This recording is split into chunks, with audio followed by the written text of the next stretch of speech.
1947, 2 ans après la libération, l'administration postale émet un timbre en hommage à la résistance. La Seconde Guerre mondiale est une page sombre de notre histoire. Ces années noires se terminent par la victoire des Alliés. Mais celle-ci ne peut faire oublier la dure période de l'occupation allemande et surtout celle du régime de Vichy et de la collaboration.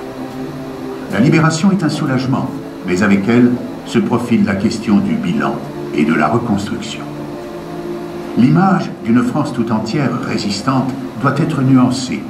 Les résistants actifs n'ont été qu'une minorité courageuse aux formes multiples, entraide, renseignement, lutte armée. Mais cette lutte clandestine ne peut être dissociée d'une bienveillance, voire d'un soutien qu'elle trouve au sein de la population française, sans laquelle la résistance n'aurait pas été possible. Car si l'ensemble de la population ne s'engage pas idéologiquement dans la résistance, elle ne peut que soutenir cette minorité qui s'oppose à l'occupant. Individuelle au début, ces résistants se regroupent pour accepter, grâce à Jean Moulin, l'autorité du chef de la France libre, le général de Gaulle. Jean Moulin met sur pied le Conseil de la Résistance, regroupant mouvements, partis et syndicats. Mais pour autant, la guerre n'est pas terminée.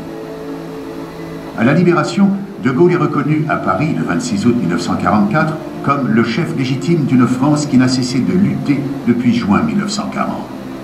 Cette France combattante, France libre et résistance intérieure, ce sont ces milliers d'hommes et de femmes, français et étrangers.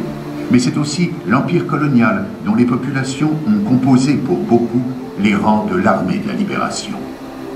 En 1947, dans cette période encore éprouvante de reconstruction du pays, la Poste rend hommage à travers ce timbre aux résistants, à la résistance.